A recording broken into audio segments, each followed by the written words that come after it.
দিদির রেজাল্টটা দেখ ভালো করে। দুটো রেজাল্টে চোখ বোলাতে বোলাতেই ক্লাস 4-এর তৃষানকে ধমকে উঠল সৃজা। দিদির রেজাল্টটা একবার চোখ মেলে দেখেছিস? প্রতিটা সাবজেক্টে 90+ মার্কস। আর তোর রেজাল্টটা দেখ, সবেমাত্র ক্লাস 4, তাতেই 60+ মার্কস তুলতে হিমশিম খেয়ে যাস। এখনই এই অবস্থা, ভবিষ্যতে কি যে করবি কে জানে।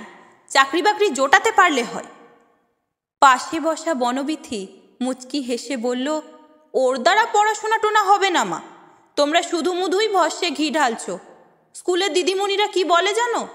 আমাদের তো বিশ্বাসই হয় না তৃষান তোমার মতো ব্রিলিয়ান্ট স্টুডেন্টের ভাই। ভাবো, গোটা ক্লাসের সামনে শুনতে কীরকম খারাপ লাগে। মুখে একরাশ বিরক্তি মাখিয়ে সৃজা বললেন, দেখছিস তো তোর জন্য দিদিকেও স্কুলে কত কথা শুনতে হয়। ফার্স্ট গার্লের ভাইয়ের কিনা এমন অ্যাভারেজ রেজাল্ট, আমার তো ভাবলেই মাথা ঘুরছে। শোন তৃষান, পরের বার কিন্তু ক্লাসে ফার্স্ট হতেই হবে। ওসব রং তুলি আজ থেকেই আমি আলমারিতে চাবি দিয়ে রেখে দেব। এতক্ষণ ধরে মা দিদির সমবেত আক্রমণের সামনে চুপ করে থাকা তৃষান রং তুলি তুলে রাখার কথা শুনে কাঁদো কাঁদো স্বরে বলে উঠল, রং তুলি প্যালেট তুলে রেখো না মা, ওগুলো ছাড়া যে আমি বাঁচতে পারবো না। ভোরের আলোয় ড্রয়িং বুকে আঁচড় না কাটলে যে আমার দিন শুরু হয় না।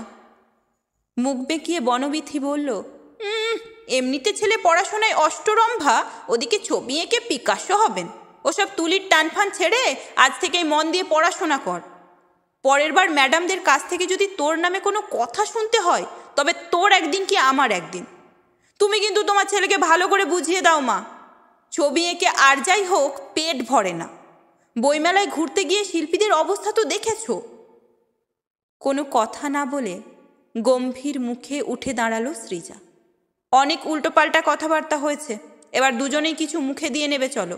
দেখো তৃষান, তোমার রং তুলি আমি এই মুহূর্তে আলমারিতে বন্ধ করছি না, তবে নেক্সট ইয়ারের রেজাল্টে কিন্তু নিজের ছাপ দেখিয়ে দিতে হবে। মায়ের কথা শুনে তৃষানের মুখে অনাবিল হাসি ফুটে উঠল। অলক্ষ্যে মুখ বেঁকালো বনবিথি। রাত্রিবেলা বিছানায় শুয়ে সুজাতর সঙ্গে তৃষানের ভবিষ্যৎ নিয়ে আলোচনা করছিল সৃজা। মিডিওকার ছেলেকে নিয়ে তার বড় চিন্তা। কে না জানে সাফল্যের ইঁদুর দৌড়ে ব্রিলিয়ান্টদেরই প্রাধান্য। মিডিওকারদের জন্য কিচ্ছুটি নেই, ন্যূনতম সম্মানও দেয় না কেউ। বনবিথিকে নিয়ে চিন্তা নেই, নিজের পড়াশোনার প্রতি সে যথেষ্ট যত্নশীল, সঠিক সময়ে দাঁড়িয়েও যাবে। কিন্তু তৃষান, তাদের ছেলেটার কি হবে? সে কি ভবিষ্যৎ জীবনে সফলতা পাবে যদি সাধারণের ভিড়ে হারিয়ে যায়? গম্ভীর মুখে ভাবছিল সুজাত। হঠাৎ বলে উঠল, একদিন তুমি বলেছিলে না আমাদের তৃষান দুর্দান্ত ছবি আঁকতে পারে? সে তো পারে, যখনই দেখি তখনই হয় রং তুলি নিয়ে বসে আছে, নয় তুলি হাতে আকাশের দিকে তাকিয়ে কিছু না কিছু ভেবে চলেছে। সেই জন্যই তো রেজাল্টের এই হাল। আমি তো আজ রেগে মেগে বলেই দিয়েছিলাম যত সব রং তুলি প্যালেট আলমারিতে তুলে দেব। কিন্তু ছেলেটা এমন কান্নাকাটি শুরু করলো যে কিছুতেই কাজটা করতে পারলাম না। তবে আমিও শুনিয়ে দিয়েছি, পরের বার ফার্স্ট না হতে পারলে ওই রং তুলি সোজা বাবার জিম্মায় চলে যাবে।